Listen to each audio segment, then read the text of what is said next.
আমাদেরকে না খারাপ বলবে? তো মিথ্যা করে বললো যে আমরা জিন্দার কেন পড়বো, জানাজা হয় মুর্দার, আপনি মুর্দার পড়ান।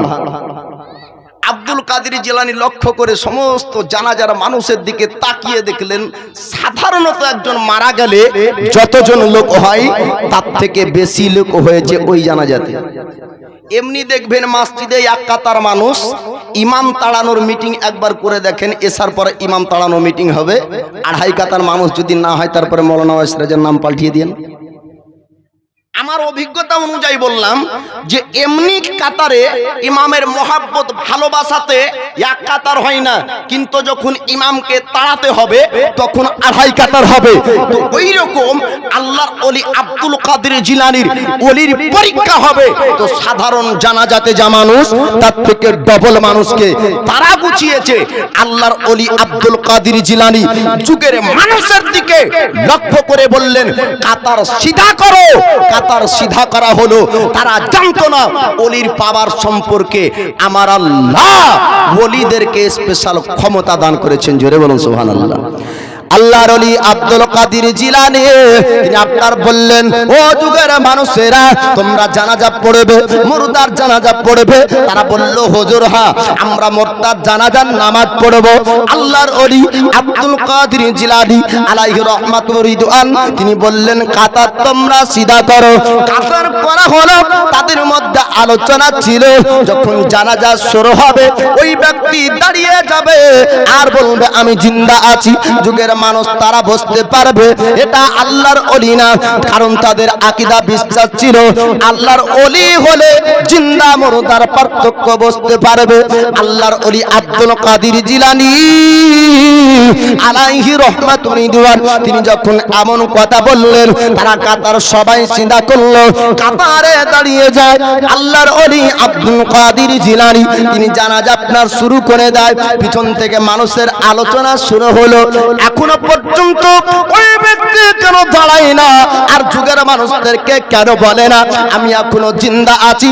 আল্লাহর ওলি অপমান হবে, আল্লাহর ওলির আজকে মান ইজ্জত হারা হবে, আল্লাহর ওলির শান আজকে কমবে। আপনার জানাজার শুরু থেকে শেষ পর্যন্ত তারা চিন্তিত। আপনার অবশেষে খাটলির কাছে তারা আসলো, বারবার ওর নাম ধরে ডাক দেয়, কিন্তু আর ওঠার শক্তি তার মধ্যে নাই, উঠার ক্ষমতা তার মধ্যে নাই।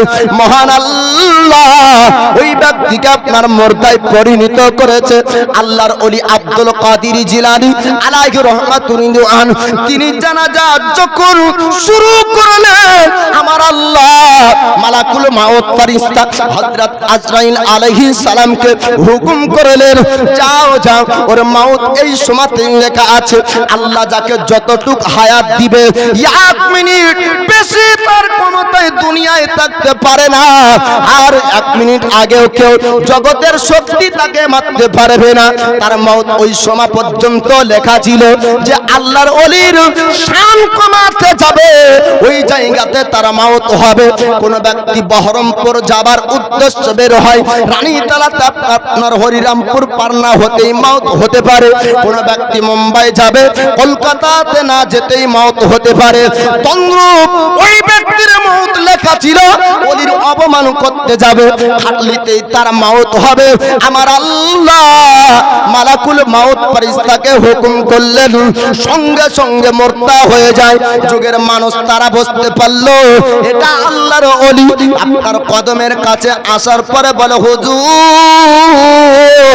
আপনি যে আল্লাহর ওলি এটা আমরা বুঝতে পেরেছি, হুজুর আমাদের বেদবি ক্ষমা করবেন, আপনাকে পরীক্ষা করতে চেয়েছিলাম।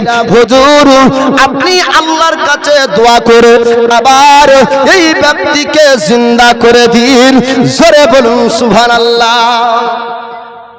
আব্দুল কাদের জিলানী বলছেন যে তোমরা আমাকে পরীক্ষা করার জন্য একজনকে খাটলিতে সাজিয়েছ। পরীক্ষা তো বহু রকমের ছিল, তাই না? ওলির পরীক্ষা আপনার কি হাতে কি আছে বলেন তো? এটা আসল পরীক্ষা না। আল্লাহর ওলি যে হবে সে বড় আলিম হবে। জোরে বলুন সুবহানাল্লাহ। যে আল্লাহর ওলি হবে তার মধ্যে